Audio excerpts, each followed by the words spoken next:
Hello, everyone, and welcome to the College and Beyond Real Talk with Amour podcast. And if you have not already guessed, I am your host, Amour Carthy. Happy Women's History Month. Today's episode 10, we will be exploring Layla's journey, finding her voice from Philly to Spelman College and the fight for social justice. Today's episode is sponsored by Education Innovations, and I am the CEO and founder, and our mission is to help guide your journey from college admissions to beyond. And we do that by helping families and their students with time management, study strategies, helping with college applications, scholarship applications, and graduate school applications. So without further ado, let's bring on our special guest, Laila Johnson. Hey, Hi, Laila, how are you? I'm doing well. How are you? Good. What school are you representing today? The illustrious Spelman College. Yes. So what we'll do is we'll jump right into the conversation. Can you tell us a little bit about yourself and what brought you to Spelman College? Sure. So, hi, everyone. My name is Laila Johnson. I'm a sophomore sociology and anthropology major from Philadelphia, Pennsylvania. And a little bit about me. Of course, I'm from Philly. I grew up in the Philadelphia public school district. So that has really shaped a lot of my journey and advocacy. But what really propelled me to go to Spelman was being in high school and recognizing actually there was one instance that actually at first I was not even planning to go to Spelman as my number one choice. But there was one instance in high school where I felt like as a leader, I was not being supported by the high school administration that I have. And I wanted to go somewhere where my advocacy and my desire to make change would be recognized and supported. And that's why I chose Spelman. Yes, because we are world changers, leaders in the world. I love that. So, growing up in Philly, how did your early experiences shape your passion for social justice and advocacy? Were there certain things that were happening in Philly or how you grew up? Any events? Yes, well, growing up in the school district of Philadelphia from kindergarten through 12th grade, then I attended multiple different schools and learned more about just like the Philadelphia culture, but also more about public schools and funding in general. So some of my earliest memories were fun, and they, had box tops that we would be cutting off of cereal boxes or fundraising for different initiatives in our schools like the arts and science. But when I got older, I recognized that it should be a right for every student to have a nurse every day of the week. It should be a right for every student to, have all these things that, is sometimes, overlooked and seen as basic needs for students. And for me, that has really guided my social justice advocacy to be more education focused. But as I continued into high school and I continued to see disparities between the policies that the school district might be putting forth versus the city or the state, and how these conversations did not always involve students or did not always, involve student voice, but were always about students. For me, that was problematic. And now I just strive to make sure that as I continue in my vein for educational advocacy, that I always put students at the forefront. I love that. So you're both of your parents attended HBCUs. Your mom went to Spelman and your dad went to Morehouse. How has their influence shaped your journey, or did it even? Well, I guess that's like a twofold question. I mean, I shared earlier, I was not actually, Spelman was not my number one choice initially. So, yes, despite my parents going to Spelman and Morehouse, and my aunt and my uncle and my brother, then I realized that I wanted to make sure that my decision to come to Spelman would be separate from being their legacy. And for me, at first, as a senior in high school, I couldn't make that differentiation. And so, because of that, I was actually pushed not to go, or I pushed myself not to go at first. Even though I have grown up going to homecomings and, checking in on my brother and seeing all that he did and all that my parents did. But I think that it took stepping away from being their legacy for a second to understand why being a legacy of them is so important to me and understanding more about myself and my own Spelman journey. Okay. So it sounds like you wanted to create your own path and you're Yeah. doing that. Okay. So let's turn to debate, writing, and advocacy. You've been involved in speech and debate for a long time. What drew Yeah. you to it, and how has it sharpened your ability to advocate for change? Yes, so you're right. As a pastor's kid, and I grew up doing oratorical contests and just always speaking in church or different organizations. And I even was on the debate team shortly when I was in high school. But as I came to Spelman, of course, it was actually my mom who encouraged me to visit the club fair and look at the speech and debate table. So what drew me to it now I am a year, I guess, and a half later, 2 years later, the debate captain for the Spelman College speech and debate team. And I think that this experience specifically at Spelman has reframed the way that I think about theory, contemporary issues, even looking specifically when I debated in high school or, had other oratorical contests and things, then the rules were a lot more clear cut. Mm, And it was like, okay, you need to go to the New York Times, you need to go to the JSTOR and get all these journals. You can only mm, look to these specific set of evidence. But as a member of the speech and debate team, then it has expanded my mind to understand what is viewed or what can be credible evidence. And like just even thinking about our own history, our own oral history and experiences as Black women, and those are credible evidence that should not be ignored. And so yes, for me, I have just been on another lens of advocacy to focus on Black women scholarship and looking at all these different Black women. Because, studies show that when you put Black women first, then it will create change for all other groups. you preaching today. So when I really want to go back to what you were saying about credible evidence, or Yeah. I just feel like the world, they really don't pay attention to credible evidence. Can you give us some examples of what are credible evidence that people can use today in their arguments or advocacy, or even Yes. what you do? Mhm. Yes, so I always like to start with the movie The Great Debaters. There is a line in the movie where Journey Simolets her character, and then she says, as her evidence, she says, maybe I don't have the statistics, but I understand the look in a mother's eye when she can't feed her children. And for Mm, me, that's very impactful.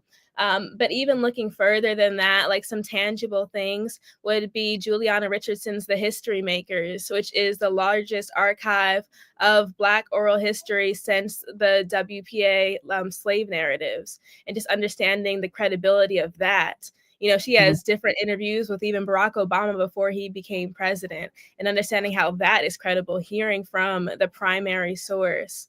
mhm. And then additionally, of course, at Spelman through ADW, which for those of you who are Yes. watching is our African Diaspora and World class. Spelman is one of the only, if not the only, HBCU that requires an African diaspora class for students to take. And in this class and comparative women's studies, which were both necessary for me to take, and then I continue to learn more about Black scholars, and I continue to learn more about just framing Black women at the forefront, even in my sociology major, putting Black women at the forefront of social theory. I love that. And ADW uh, changed my life a long time ago. So I love that it is a required course. Now, you've traveled recently to Vanderbilt and Howard for debate competitions. What were those experiences like? Any memorable moments? Yes. So We traveled last semester. It was a group of about four of us from the debate team to Vanderbilt University for their Global Free Speech Tournament. And that, I guess, was the guinea pig of the year because it was one of my goals as debate captain to make sure that I bring back a lot of travel to the team because it had lessened a little bit after COVID. Mhm. So that was really important for me. And when we got down there, it was interesting dynamics because when I went to Vanderbilt and we were debating mostly students from, or we were debating all students from predominantly white institutions and having that dynamic. But then on the flip side at Howard, then we were only debating students from HBCUs, and that was another dynamic. And so at Vanderbilt, then we took first place for our presentation about, thank you, about Mhm. political disinformation and AI and how AI is ramping up today. Mhm. And that was definitely an interesting experience with it was a lot of fun going down there to Nashville and then getting to eat the Nashville hot chicken there and having that bonding experience. But it really propelled us to continue to want to travel and do more competitions outside of the AUC. So that's what Mhm. brought us to Howard, because then every year then there's a great national HBCU speech and debate tournament or championship. And this Mhm. year it was hosted for the first time at Howard University. And it had multiple HBCUs from Hampton, Howard, Virginia State, Wiley College, which is the college depicted in the movie The Great Debaters. And Mhm. then there's Tennessee State as well. Mm. So that was also a different dynamic. But it's interesting that even though, of course, I mentioned that with Vanderbilt or HBCU debates, there's this difference. I think that candidly, the similarity that might be there sometimes is, especially coming from Spelman College, these are sometimes spaces that do not acknowledge or prioritize Black womanhood. And for me, that is problematic because sometimes, we'll put forth evidence about Black women being harmed and it will get totally dropped in the debate. And people will not engage with it, will not provide any rebuttals, or Mm. not say anything about it, or will completely discredit it. So that for me has been frustrating and understanding the necessity rather of Spelman College as a Black woman's institution because of its uniqueness. I know before I was in high school, then I was kind of like, well, I'm already a Black woman. I know what it means to be a Black girl as I've been living as one for 18 years. So when Mhm. people would tell me, oh, you're going to go to Spelman and learn how to be a Black woman, that did not sit right with me. But initially, but now I'm kind of understanding more the nuance of that. And even though I might not be learning how to be a Black woman, because now I am a Black woman, it's just interesting to learn and see how we prioritize our own in a way that other people might deflect from. Mm.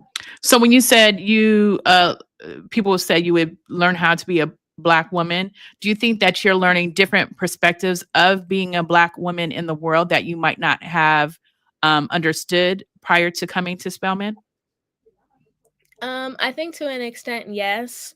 Um, I think that I'm learning more about other Black women, Black girls, but not necessarily through diversity. I mean, there is a diverse, pool of Black women who attend Spelman College, but I also have to give credit to my hometown of Philadelphia, which kind of explored that for me. And growing Mm. up between church and, having that dynamic, but then also being in public school, but then also growing up like upper middle class, I've had all those different dynamics. Um, Mm. so I think that for me, it was not necessarily, and I've also studied abroad. So for me, it wasn't necessarily the diversity aspect of Black womanhood, but just prioritizing Black womanhood. That for me was really important learning about at Spelman. I can say you are really different, and most young ladies don't get the experience that you have. And Yeah. I lived in Philly at one point, no, 2 points. So it's always good to hear how Philly has helped shape you. Now in high school, you were already doing a whole bunch in high school. You wrote an op-ed for the Philadelphia Inquirer about the impact of the new student lottery system for magnet schools. What inspired you to write that piece, and what was the reaction to it? Yes, well, at the beginning of my senior year of high school, or right before my senior year of high school, then the school district of Philadelphia had put out their new lottery admissions system for magnet schools. And the thought was, okay, we have some of these magnet schools, and everybody is saying our Black student percentages or Black and Brown student percentages are going down. And that was a case for my school. That was a case for other schools in the area that at one point had been, representative of Philadelphia being majority Black, and have now, in recent years made a switch. So that was their intention, was to create a lottery system to combat some of that, because they were not able to like people were not able to explicitly put their race down on the application to be Mm, chosen.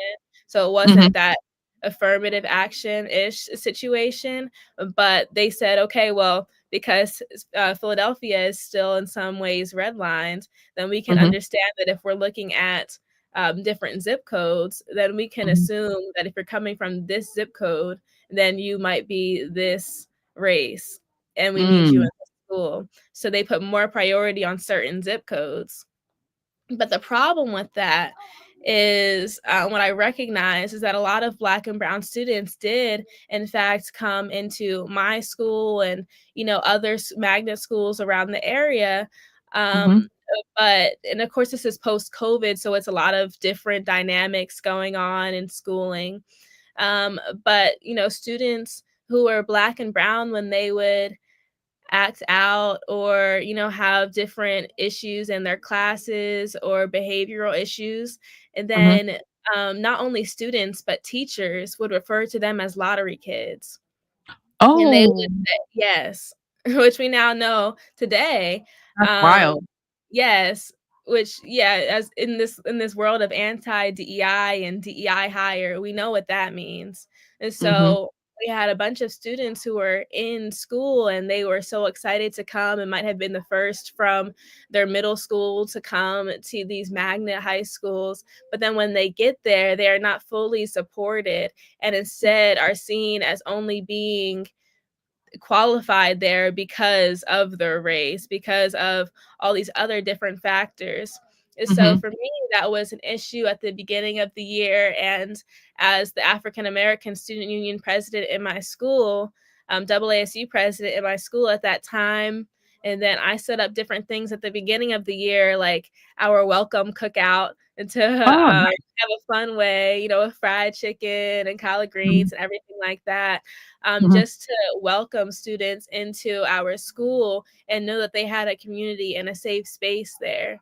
But mhm. these issues continue to persist to the point where, on the flip side, there was a lawsuit that went out from students at another magnet high school that is similar to the school I went to. Mhm. Um, and basically, parents had put out a complaint to the school district, not because students were being treated badly, but because they said the quality of their school went down when the school district decided to admit more Black and Brown students. So, because of this, then they put a lawsuit on the Philadelphia school district, and because of that, then later, I guess that year in March, then a UPenn Law School reached out to us, as the African American Student Union, and asked to hear from us about our opinions on this lottery system. And I was like, Mhm. well, we've been dealing with this all year at this point. The welcome cookout was in September. This is March, and we have other things going on, but this issue is still persisting. And I Mhm. was like, well, this is from the Racial Justice Institute at UPenn, and Mhm. the director there is an alum of my high school. So that was Mm. how that connection started. But in any event, then just hearing from all of the different students and their experiences, some being very painful, and having teachers who did not believe in them. Mm. That really sparked me because they were like, "Well, what do you want to do about this?" And then I was like, "I feel like if, you know, parents from these other schools are going to the public and making all of these articles and lawsuits and making this very public, then I want to combat that with what the students are actually saying."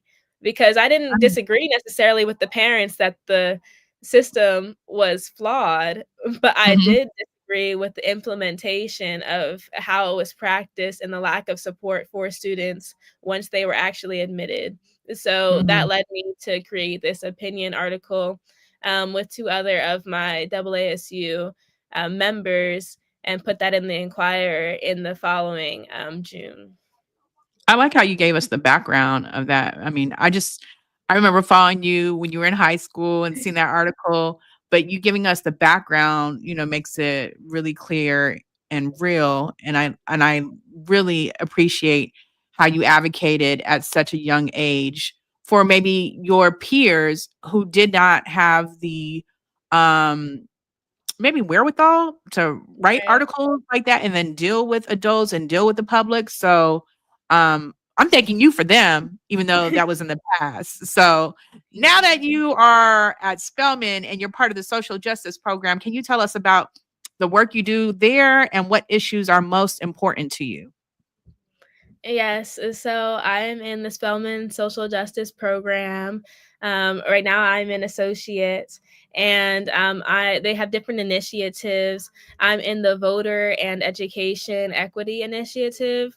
And so Mhm, here, then we work on, I guess, kind of what it sounds like, a voter inequities and making sure that not only is there less voter suppression, but voter confusion, particularly for college students, because we recognize that, okay, we might have it, our vote might not be suppressed in the fact that we can vote and will mhm, hopefully still be able to vote in the future, God willing.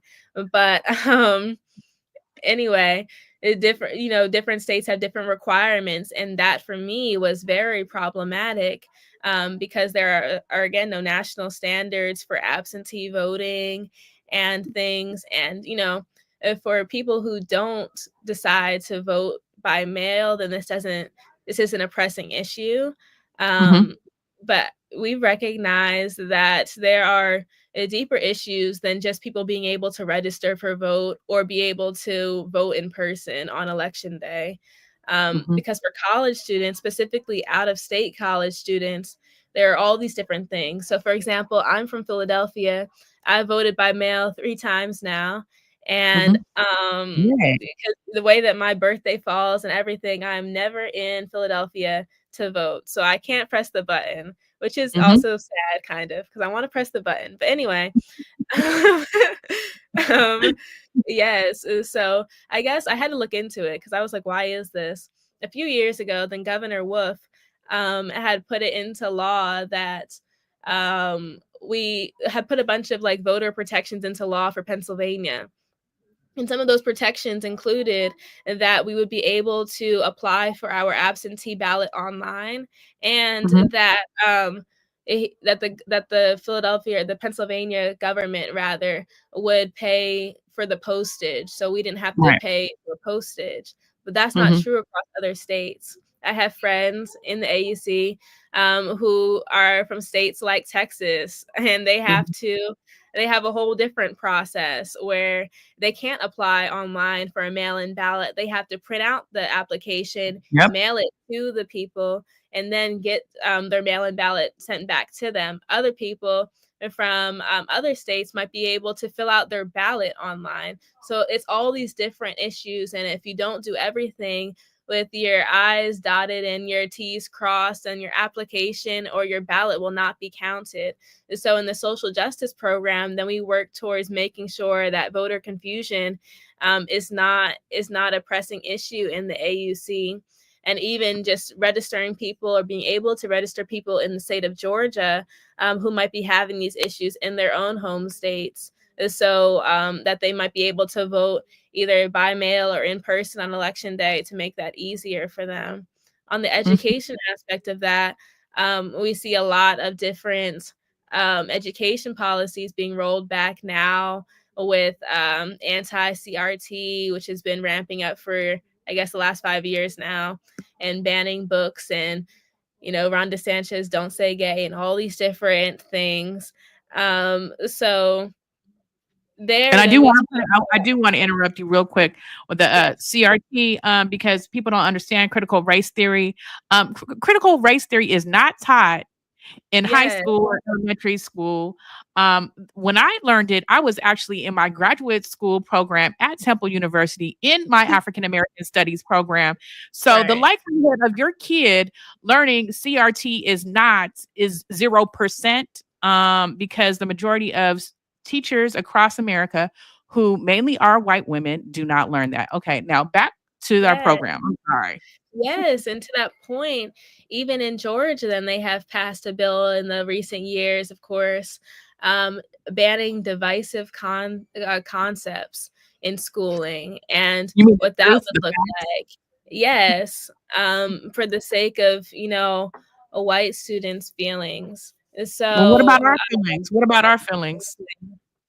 exactly, but we think about, groups of students who, especially in Atlanta public schools, the percentage of students who are attending Atlanta public schools are not majority white. So, when we look at, the schools around the AUC and in the West End, these are not schools that are majority white. And so we look at how this legislation is really fear mongering teachers to not Yes. teach these things, rather than and just having the threat of going to jail for teaching, instead of actually this being something that is being enforced rapidly across the nation. So those are some of the things that we look at in the social justice program. Okay, thank you for sharing that. Um, with your focus on voter registration and civic engagement, do you find that a lot of I mean, I'm assuming that your group of friends already votes, but do you find it challenging to get other people who may be outside of your group to vote? And is Um, it solely based on, like you said, confusion, but they want to and they don't understand, or they're just like, man, these people are crazy. I'm not voting. I think that it's a mix. I mean, even within my own friend group, and then I had some friends across the street at Morehouse, not at Spelman, who weren't necessarily, who I just don't think had a plan to vote.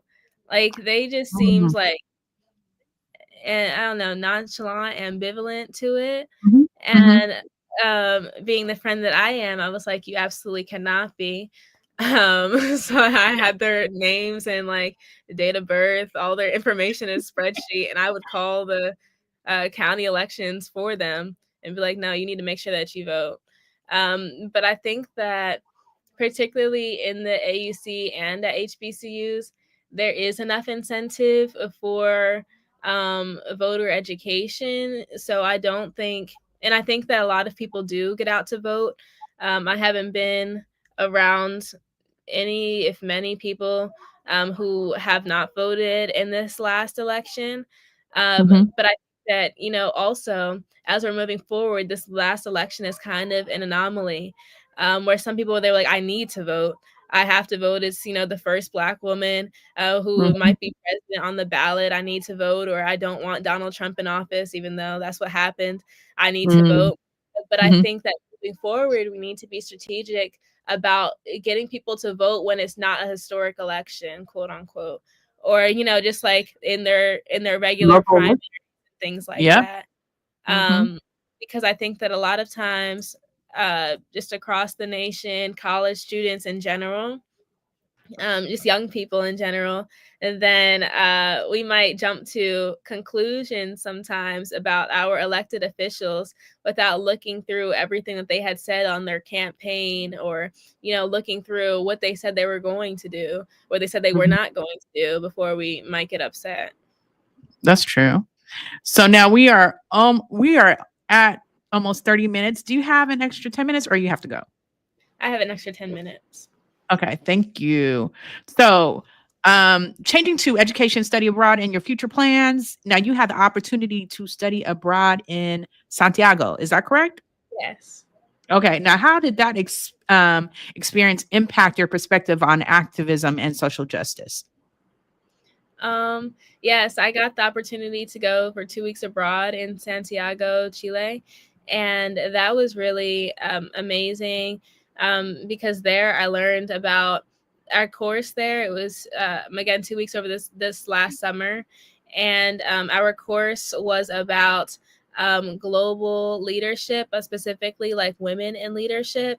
So that was really interesting. And normally I'm very like all about the Black issues and all of these things, even though I also love Spanish, or speaking Spanish rather.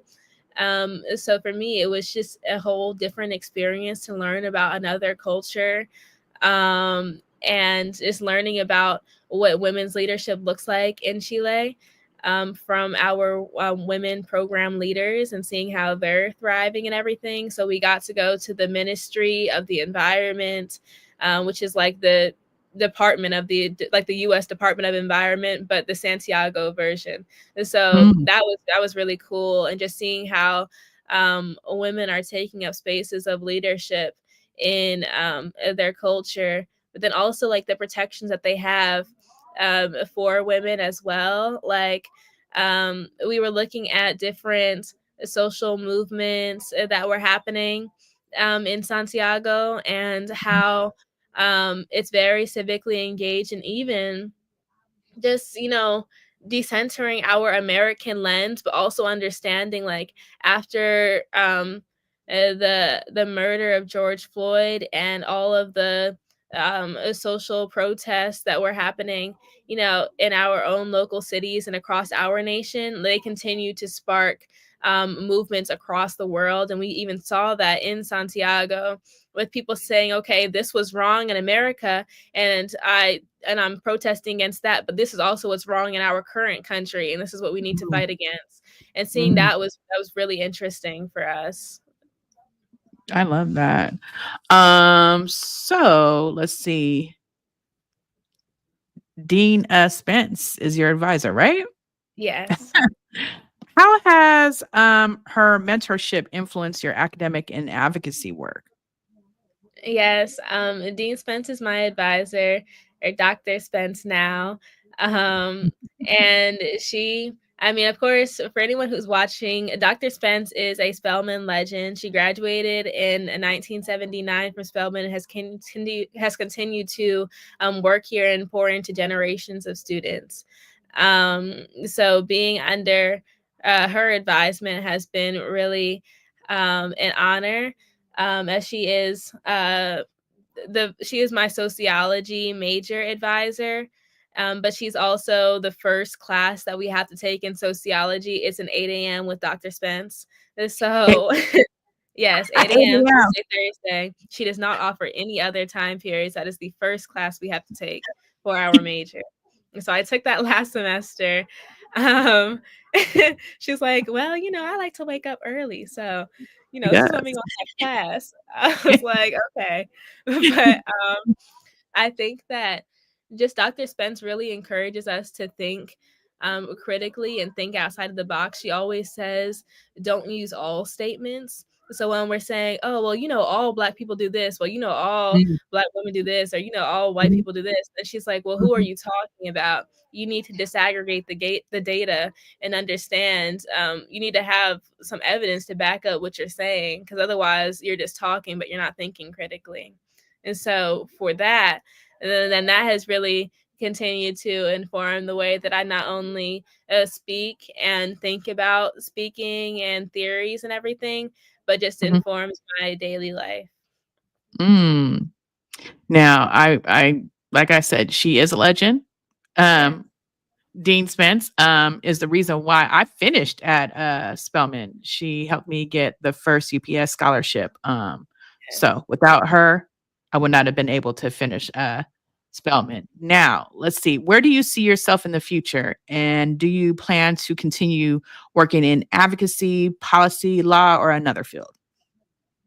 Well, in the long term, I really see myself in a field that revolves around educational advocacy and uplifting, specifically uplifting Black girls in schooling, because that's a story that is largely untold. And, the intersectionality of Black students is largely attributed to Black boys. And so that's Mhm. something that I'm interested in continuing to research and advocate for. And I don't know if that will take me into law or different things. Right now, I'm looking to be a civil rights lawyer, but who knows what the future holds for me. In the short term, as I finish out my sophomore year at Spelman College, then I am looking to the future to continue on with my values and the different clubs and organizations that I'm a part of. But also in the next semester, I'm looking to study abroad in Cape Town, South Africa, where I will yes. Yes. So that will be wonderful.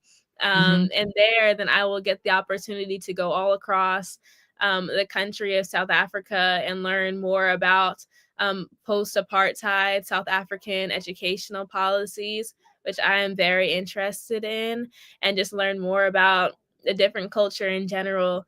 And so, for anyone watching again, I am a huge endorser of study abroad opportunities, particularly when you are in college, because these are opportunities that come to our disposal. And I think that this is the best time to take advantage of them. They're mostly discounted when we get these opportunities in college, and I feel like they are once in a lifetime experiences. They are once in a lifetime experience, but I love how you are incorporating study abroad within your studies as an integral part of your learning. And I'm Yeah. so excited for you to go to South Africa. I went there 5 years after apartheid ended, and we'll have Yes. to Well, talk more, because I went all across the country and I met with every group of people and went to educational institutions. So me and you will have to talk. Um, yes. so let's uh let's have you close out. No, yeah, close out. So I have two things I want to ask you. So the first thing I want to ask you is if you could go back and give your younger self one piece of advice, what would it be? Um, if I could give my younger self one piece of advice, it would be to give myself grace. I think that a lot of times, um, as Black women broadly, but specifically for myself, I have struggled with drawing the balance between being passionate about what I'm working towards and having, all these different ambitious goals, but then also simultaneously and more so prioritizing caring for myself.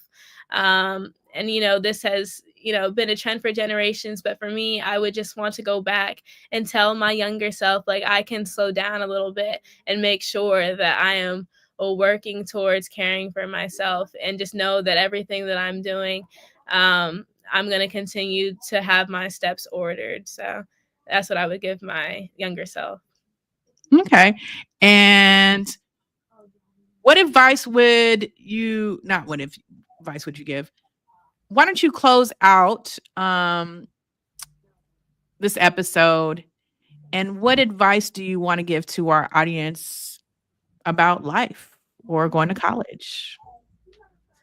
Um, about college and life in general in my 19 years, I would say to just continue to draw towards what you're really passionate about and makes you happy.